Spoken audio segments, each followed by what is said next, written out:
يا طالب العلم قم لا تنم فإن الزمان يا طالب العلم قم لا تنم فإن الزمان انقضى وانصرم فكن ما حييت ضنينا به فظنك بالوقت عين الكرم.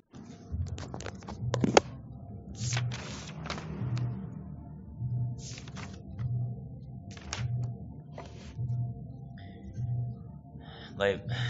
Bismillah wassalatu wassalamu ala Rasulillah wa ala alihi washabihi wa man walah wa la haula wa la quwata illa billah. Amma ba'd. Kita lanjutkan matan takrib sampai masalah khula'. Nah, silakan dibaca. Bismillahirrahmanirrahim. Ta'ala fasl wal khul'u dan khulu' jaizun boleh ala iwadin. Iwad ini apa Ustaz? Ganti rugi. Ala iwadin atas ganti rugi maklumin yang diketahui wa tamliku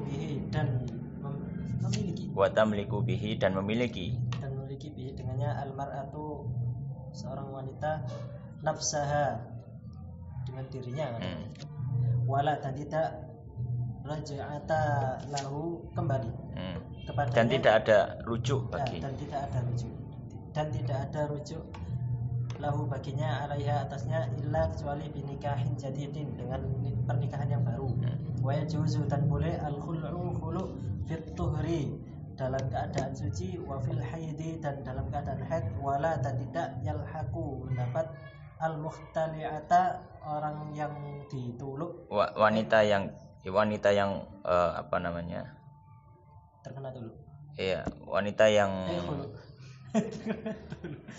mukhtali'ah wanita yang dikhulu gitu ya, dikhulu.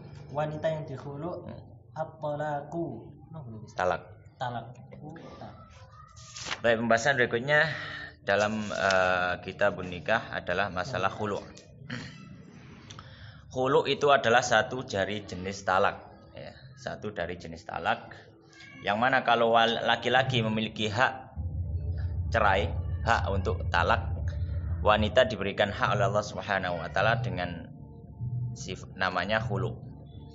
Khulu itu apa? Yaitu khulu itu permintaan dari seorang istri kepada suami untuk menceraikan dirinya dengan syarat si istri membayar sejumlah harta. Ya, membayar sejumlah harta. Makanya di sini disebutkan wal khulu'u jaizun ala iwadin ma'lum. Dan khulu' itu hukumnya adalah boleh ala iwadin ma'lumin atas ganti yang diketahui, atas satu ganti yang diketahui. Maka di sini apa yang disampaikan oleh musannif rahimahullah taala, beliau mulai membahas permasalahan perceraian dan beliau membahas dari khulu', dan khulu' tadi maknanya sudah diketahui, dia adalah menceraikan atau perceraian yang terjadi dan si istri membayar sejumlah uang kepada suaminya, dan ini biasanya yang minta adalah suami istri ya, atau biasanya kalau kita mengenal dengan istilah gugat cerai ya. Jadi si istri datang ke pengadilan karena merasa sudah tidak cocok dengan suaminya atau merasa hal yang lain, dan suaminya tidak misalkan si istri ingin mengajukan gugatan cerai, maka dia datang ke pengadilan mengajukan gugatan cerai. Nanti tinggal dimusyawarahkan. Kalau misalkan nggak bisa, maka si suami menceraikannya dan si istri membayar beberapa nilai harta untuk sebagai pengganti dari perceraian yang dimintanya tadi. Dan beliau mengatakan wal khul'u jaizun, dan khulu' itu hukumnya adalah boleh ya, dalam artian ya sah ya, sah, bukan dilarang oleh syariat ya. Khulu' bukan dilarang oleh syariat, hanya saja terkadang khulu' itu ya bisa saja hukumnya jatuhnya nanti makruh kalau misalkan dia minta khulu' kepada suami yang baik agamanya, yang baik akhlaknya, tidak menzalimi, tidak melakukan kesalahan apapun, kemudian dia minta khulu ya, maka ini ya dihukumi tidak Baik ya, makruh. Baik, wal khul'u jaizun ala iwadun ma'lum.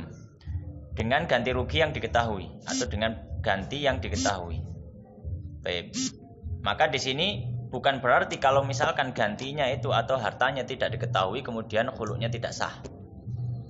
Tapi kalau misalkan dia menceraikan dengan ganti rugi kemudian ganti ruginya tidak diketahui. Maksudnya tidak diketahui itu apa? Misalkan tidak diketahui ya belum ditentukan berapa nilai harta yang harus dibayarkan oleh perempuannya. Jadi kan nggak diketahui. Ya. Misalkan si istri punya tanah misalkan, atau si istri punya tabungan. Kemudian dia mengatakan saya ceraikan kamu dengan membayar sebagian dari tabungan. Sebagian kan nggak ngerti. Ya, tabungannya 1 juta, 1.000 ya sebagian dari tabungannya, 900.000 juga bagian dari tabungannya. Maka bukan berarti nggak sah, bukan. Tapi kalau misalkan gantinya itu tidak diketahui, majhul dalam artian ini masih belum diketahui yang mana, maka yang jatuh adalah mahar misal. Maka si wanita membayar mahar misal, nilai dari mahar misal untuk untuk wanita seperti dirinya. Baik. Kemudian beliau mengatakan wa tamliku bihil mar'atu nafsaha. Kalau sudah mengajukan, sudah khulu', jadi proses atau sistematikanya khulu' itu si wanita minta kepada suaminya, ya, talikni bikadza. Ceraikan saya dengan sejumlah uang segini atau sejumlah harta ini. Kemudian suami menceraikan, saya ceraikan kamu dengan membayar uang segini. Itu namanya khulu. Nah, kalau sudah khulu ini, kemudian wanita membayar sejumlah uang atau sejumlah harta lah yang diminta atau yang disepakati tadi, maka si wanita ini memiliki dirinya. Dalam artian apa? Memiliki dirinya. Wala raj'ata lahu 'alaiha. Ketika itu tidak berhak bagi si lelaki untuk rujuk.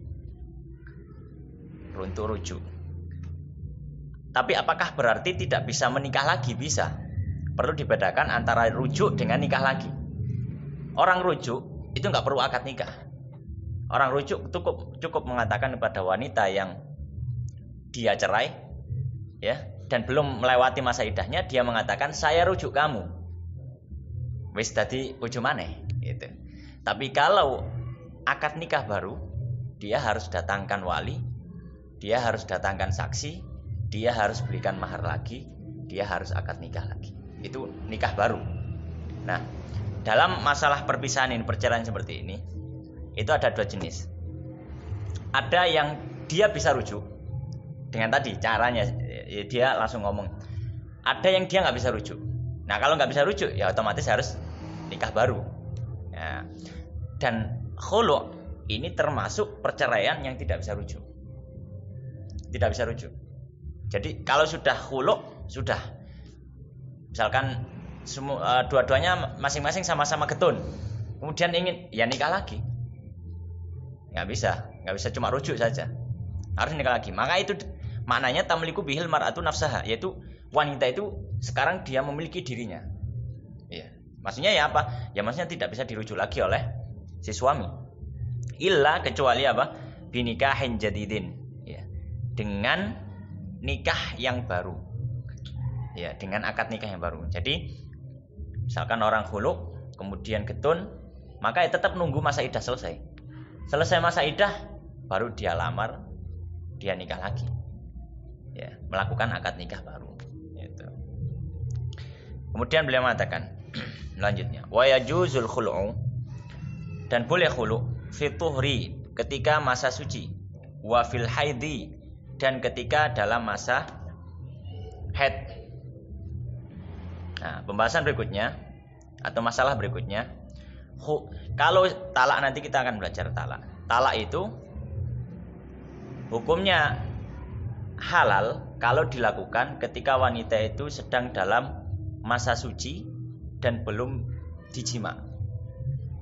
Selain itu, maka haram hukumnya. Misalkan wanita dalam haid dicalak, haram, tapi tetap terjadi. Atau suci tapi sudah dijima baru talak, haram juga. Kenapa? Karena ketika laki-laki mentalak, talak itu kan hak laki-laki ya. Ketika laki-laki mentalak, itu bisa jadi istrinya yang nggak setuju. Maka di sini syariat menjaga maslahat untuk istrinya. Karena kenapa? Kalau misalkan wanita itu ditalak ketika masa haid, maka nanti waktu iddahnya makin lama.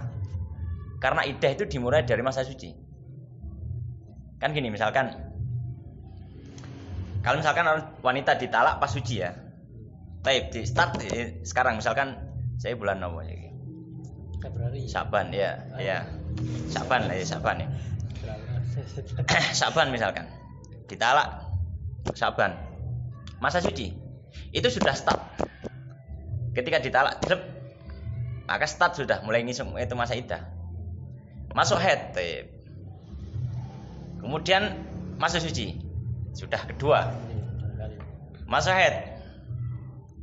Kemudian masa suci. Nah, itu suci terakhir sudah. Setelah itu sudah habis. Maksudnya masa talaknya sudah selesai, karena dalam mazhab Syafi'i salah satu quru itu ya, 3 qur itu dalam mazhab Syafi'i suci. Jadi kalau sudah lewat habis 3 masa suci, kemudian dia masuk haid, nah sudah selesai dia. Sudah selesai. Tapi kalau ditalak pas masa haid,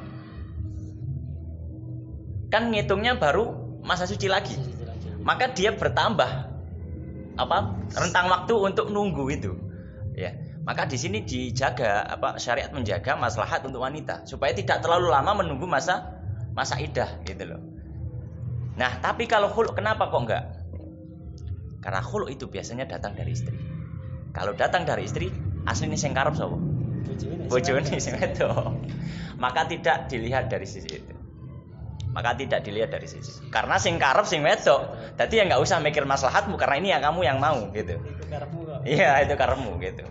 Tapi kalau ini talak tidak, karena bisa jadi wanita tidak terima. Ya. Maka khulu itu sah baik ketika suci ataupun masa haid. Tapi tetap iddahnya yang hitung tetap dari masa suci pancet.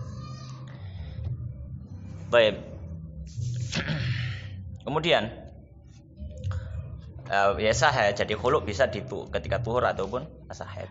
Wala yalhaqul mukhtali'ata, dan tidaklah mendapati kepada wanita yang sudah dikhulu at-talaqu talak. Dalam artian ya, kalau wanita sudah dicerai, dia talak ya, bukan khulu, dia talak. Ditalak 1 masa iddah ya kan? Masa iddah. Ketika dalam masa iddah entah terjadi gejolak atau apa lagi, si laki-laki nambahi talak. Jadi pas tengah-tengah masa iddah nambahi talak. Ketika belum masa iddah dia cerai, masuk masa iddah, talak 1. Di tengah-tengah masa iddah belum selesai, dia cerai lagi istrinya, maka jatuh talak 2. Jadi talaknya talak 2, maka kehitung 2 talak. Ya, hitung 2 talak. Tapi kalau khulu, kalau wanita masuk dalam masa iddah khulu, dia nggak mempan dicerai. Jadi ketika suami ngomong di tengah-tengah masa iddah ketika khulu, kemudian si laki-laki nambahi cerai, misalkan saya cerai kamu, maka nggak dihitung talak 2. Ya, nggak dihitung talak 2. Ya. Tetap dihitung talak 1. Ya. Jadi dalam mazhab Syafi'i khulu itu juga masuk pembahasan talak ya. Jadi khulu itu masuk dihitung talak. Jadi ke wanita kalau sudah dikhulu itu dihitung talak 1, sudah dihitung talak 1. Ya, sudah dihitung talak 1. Baik, itu maksudnya wala yalhaqu al-mukhtali'ata at-talaq. Dan talak tidak bisa memasuki wanita yang sudah dikhulu. Berbeda halnya dengan wanita yang ditalak. Kalau ditambahi talaknya maka ya jatuh talak 2. Baik.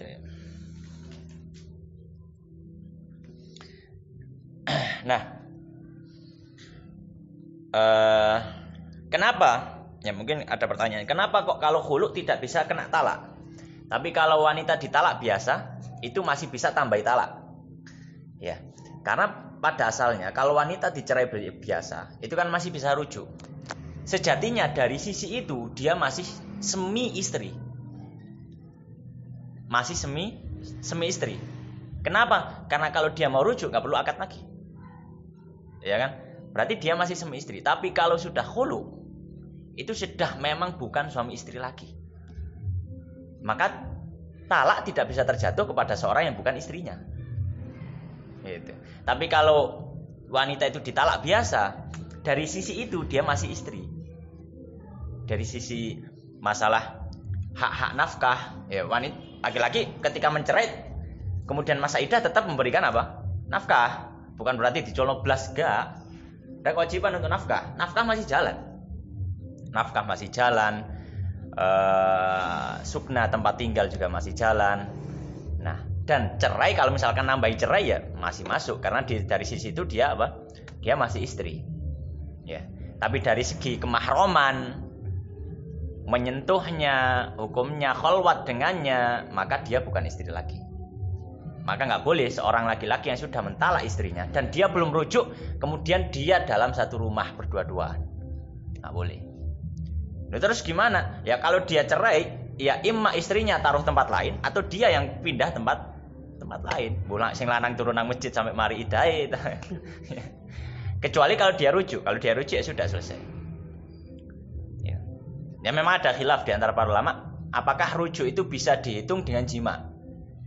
Dalam artian gini, wanita laki-laki habis talak istrinya, gak ngomong gak lapo-lapo, moro-moro jima. Ya, mungkin sing lanang kepingin kemudian jima.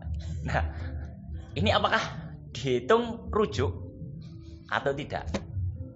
Beberapa ulama berpendapat ya dihitung rujuk. Jadi kalau sudah jima ya sudah rujuk. Tapi dalam mazhab Syafi'i enggak. Dan dia dosa dengan jimanya itu. Ya. Kenapa? Karena rujuk harus dengan lafaz, bukan dengan perbuatan.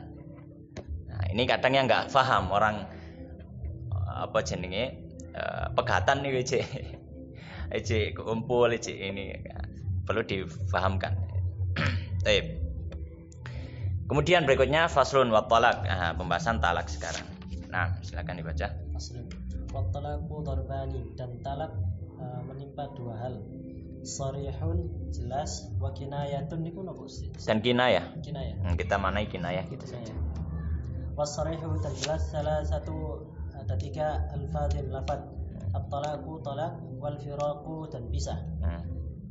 Was-sarahu napa sarah? Sarah ya pisah sama. Mananya sama, pisah. Wala yaftakiru dan tidaklah butuh sarihu talaqi, jelasnya talak ilan niyati, kepada niat. Wal kinayatu dan kinayah kullu lafdhin, setiap ucapan ihtamala yang apa ihtamala? Berkemungkinan at-talaqat sebagai talak, wa ghayruhu dan selainnya, wa yaftaqiru dan tidak butuh wa yaftaqiru dan butuh ilan niyati, kepada niat. Sama. Ada lagi wan nisa'u fihi wan nisa'u fihi tarbani, dan wanita di dalamnya ada dua hal. Menimpa dua hal. Darbun fi talaqihinna, darbu menimpa. Iya. Fi talaqihinna, dalam mentalak. Darbun bukan menimpa. Darbun bagian pertama gitu ya. Bagian pertama fi talaqihinna, dalam talak mereka, sunnatun sunnah, wa bid'atun dan bid'ah, wa hunna dan mereka dawatul haidhi, memiliki haid. Masih haid maksudnya, masih haid. Masih dalam keadaan haid. Fasunnatu, bukan dalam keadaan haid ya, masih haid. Jadi dia itu wanita ya, jasa haid itu. Masih bisa haid. Fasunnatu, maka sunnah ayyuki'a menjatuhkan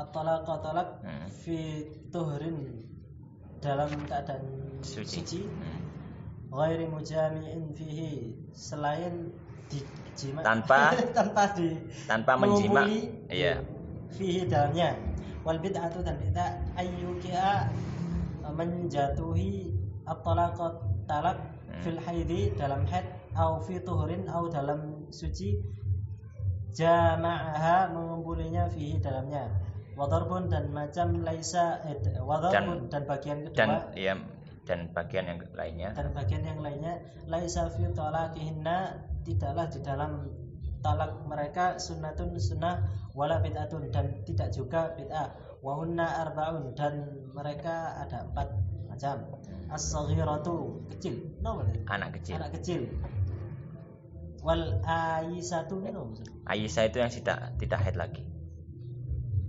menopause wal hamilu dan hamil wal mukhtali'atu dan wanita yang dituluk allati yang lam tidak yadkhul biha dikumpuli dengannya. Taib.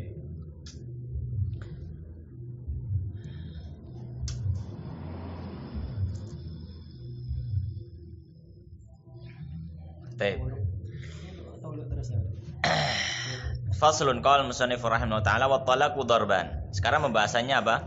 Talak. At-talaq darban. Talak itu ada 2 jenis. Nah, talak itu adalah hak yang dimiliki oleh suami. Maka wanita tidak berhak, tidak memiliki hak untuk mentalak. Maka kalaupun istri atau wanita mengucapkan saya talak kamu 100 kali gampang. Ya. Tapi kalau laki-laki mengucap 1 kali dan dia jelas saya talak kamu, niat gak niat, teman gak teman, terjatuh talak. Ya. Makanya cukup menjadi beban yang besar bagi laki-laki untuk mempertanggungjawabkan 1 kalimat saja. Itu makanya kalimat ini dijadikan hak untuk laki-laki karena laki-laki itu lebih bisa berpikir dengan matang sebelum memutuskan sesuatunya, seperti itu. Baik.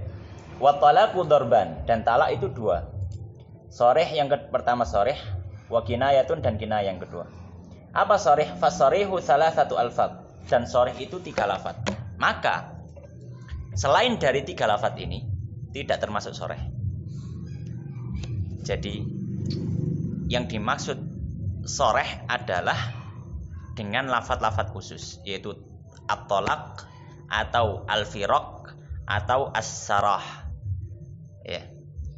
Selain lafaz ini masuk kinayah. Maka kalau dalam bahasa misalkan talaqtuki masuk sharih. Atau faraqtuki masuk sharih. Atau sarahtuki masuk sharih. Tapi kalau selain itu maka masuk apa? Kinayah. Ataupun lafaz kalau misalkan kita dalam bahasa Indonesia atau bahasa ibunya maka diterjemahkan. Misalkan kalau talak ya talak. Ya. Atau diterjemahkan cerai ya cerai, itu sudah sharih. Ya, cerai itu sharih secara bahasa Indonesia. Bahasa Jawa pegat. Itu sharih sudah. Itu sharih.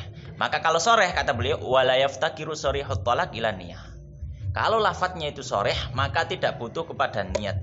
Niat gak cerai ataupun niat cerai kalau lafadz yang diucapkan itu sharih, jatuh talak 1. Jatuh talak 1. Maka hendaknya berhati-hati dalam berbicara, dalam mengucapkan, ya. Hendaknya berhati-hati. Kemudian beliau mengatakan wal kinayah yang kedua adalah kinayah. Apa kinayah? Kullu lafdhin ihtamala talaq wa ghairahu. Itu setiap lafaz yang memiliki kemungkinan dia talak atau dia bukan talak. Makanya 10 lafaz yang selain talak, firaq ataupun sarah tadi. Misalkan pulanglah kamu ke rumah orang tuamu. Atau dia ngomong ya sudah saya tidak akan pulang ke rumah ini lagi. Nah, atau misalkan dia mengatakan ya sudah saya pecat kamu misalkan. Atau lafaz-lafaz yang ini apa ya mananya? Masih ambigu, maknanya apa? Sampai sini ya. Ya sudah kita sampai sini saja. Apa maksudnya sampai sini? Enggak ada lafaz talak, enggak ada lafaz cerai, enggak ada lafaz pegat atau yang semisalnya yang sharih. Maka kalau seperti ini bagaimana? Wa yaftakiru ila niyah. Maka butuh kepada niat, maka si suami ditanyai, niatmu tadi apa ketika ngomong? Niat saya cerai. jatuh cerai. Niat saya nggak cerai, maka nggak jatuh cerai. Maka kembali kepada niat si suaminya. Baik. Kemudian wan nisa'u fi dharbana, dalam masalah talak ini wanita dibagi menjadi dua. Yang pertama dharbun, bagian yang pertama fi talaqihinna sunnatun wa bid'atun. Dalam masalah talak mereka itu ada istilah sunnah dan bid'ah. Tapi maksud dari istilah sunnah dan bid'ah di sini bukan sunnah itu mengikuti Rasul, bid'ah itu yang menyeleweng dari Rasul, bukan. Tapi sunnah ini yang talaknya sah dan dia tidak berdosa. Itu sunnah. Tapi kalau talak bid'ah itu adalah talaknya yang sah tapi dia berdosa. Itu talak bid'ah. Maka ada wanita yang bisa saja seorang laki-laki ketika mencerai mereka sah dan tidak berdosa. Bisa jadi sah dan berdosa. Siapa mereka? Wahunna dzawatul haid, dan mereka adalah orang yang punya haid. Jadi dia sudah haid dan belum selesai dan belum mengalami masa menopause. Fasunnatu, maka sunnah di semadunya tadi apa? Yaitu talaknya sah dan tidak berdosa. Yaitu an yuqi at-talaq, laki-laki itu menjatuhkan talak fituhrin, ketika masa suci, ghairu mujami'in fihi, dan belum menjimaknya di dalam talaknya itu, di dalam masa itu. Itu sunnah. Nah, ketika dia mencerai ketika itu, cerainya sah dan dia tidak berdosa. Cerainya sah dan dia tidak berdosa. Wal bid'ah, yang kedua adalah bid'ah. Dia cerainya sah, tapi dia dosa laki-lakinya. Yang dosa laki-lakinya. Kapan? An yuqi at-talaq, dia jatuhkan talak fil haidi, ketika masa haid. Yang pertama, karena ada dua ini. Yang pertama, dia jatuhkan talak ketika masa haid. Atau yang kedua, au fituhrin, atau dia jatuhkan talak masa suci, sudah bener wis masa suci, tapi jama'ah fihi, tapi dia sudah menjimak istrinya. Maka ini juga termasuk apa? Talak bid'ah atau talak bid'ah istilahnya. Kalau dia talak ketika itu, maka dia berdosa. Baik. Untuk yang pertama jelas, ya, karena hikmahnya ya untuk melindungi hak wanita supaya nggak terlalu lama menunggu masa iddah. Ya. Tapi kalau tuhrin jama'a fihi, ini juga masalahnya juga kembali pada wanita. Kenapa? Soalnya kalau misalkan sudah dijima, kemudian dicerai. Setelah dicerai, hamil loh. Arek iku gak ono bojone tapi kok loh kan, akhirnya apa? Jatuh kepada wanita, kesusahan bagi wanita.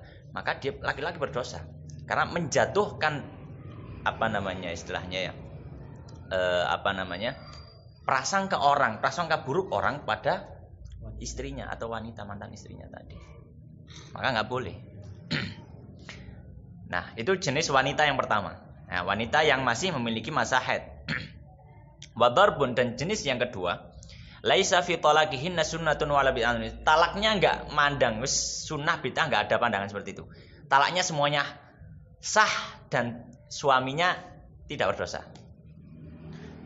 Wahunna arba'un, dan wanita ini ada 4. Ya, ada 4 yang disampaikan oleh musannif, tapi sebenarnya lebih tepatnya ada 5. Nanti kita jelaskan dari sisi mana. Baik.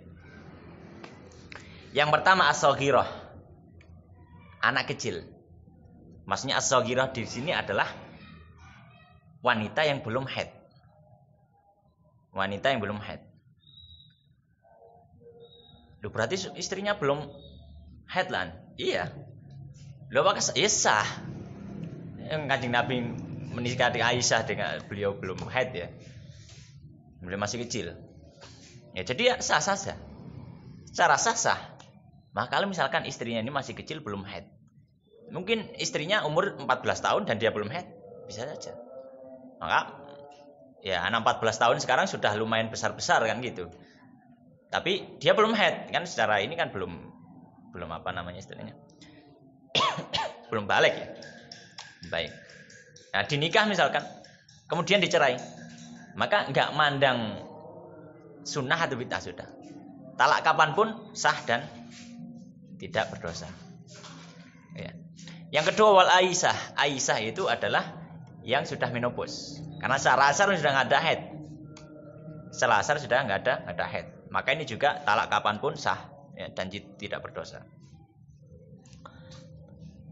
Wal hamilu dan hamil. Yang ketiga adalah hamil. Wanita yang hamil.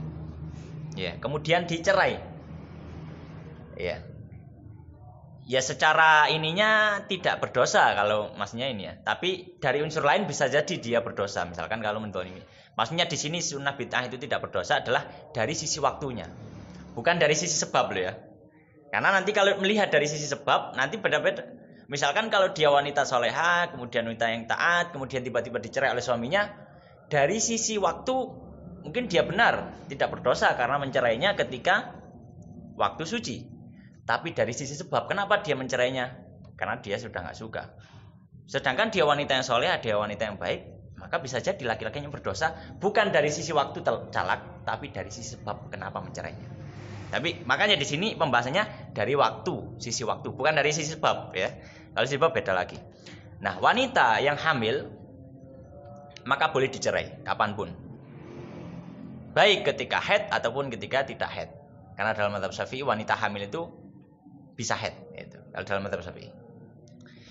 Yang keempat wal mukhtali'atu dan wanita yang dikhulu. Nah, sebenarnya kayak ono tambahan wawu setelah mukhtali'ah. Ada 5. Mukhtali'ah wallati lam yadkhul biha. Jadi ada 2. Makanya tadi saya katakan ini sebenarnya 5. Sebenarnya 5 karena kalau kita artikan mukhtali'ah allati lam yadkhul biha. Nah, berarti apa maksudnya? Wanita yang dikhulu dan dia belum menjimaknya. Loh, wanita yang dikhulu sudah bukan istrinya ya enggak boleh dijima. Kan enggak mungkin kayak gitu. Maka para syarih, para penjelas dari kitab takrib itu menjelaskan mukhtali'ah wa allati tambahi wa supaya benar. Wal mukhtali yang keempat berarti apa? Wanita yang dikhulu. Tadi kita sudah bahas. Kalau wanita dikhulu maka sudah tidak mempan lagi talak. Ya, sudah tidak mempan lagi talak. Ya. Ya, maka ya mau ditalak apapun ya mempan gitu ya. Wal mukhtali'ah. Ya, dan wanita yang sudah dikhulu. Kemudian yang kelima ini tambahan wallati lam yadkhul biha dan wanita yang suaminya belum penjimaknya. Belas. Maka boleh ya dia cerai kapanpun. Dalam artian boleh ini tidak berdosa. Jadi baru akad misalkan tiba-tiba dia langsung haid. Gak mungkin jima. Kemudian ketika haid, di tengah haid dia cerai istrinya. Maka sah dan tidak berdosa. Karena belum dijimak sama sekali secara asal. Ya, belum dijimak sama sekali secara asal. Nah, ini adalah 5 wanita, ya lebih tepatnya 5 wanita yang dalam talak mereka tidak ada istilah sunnah ataupun bid'ah. Tapi kalau wanita itu masih memiliki masa haid, maka ada istilah kapan sunnah, kapan bid'ah dalam talak mereka. Baik. Ya, mungkin ini dulu yang kita bisa bahas.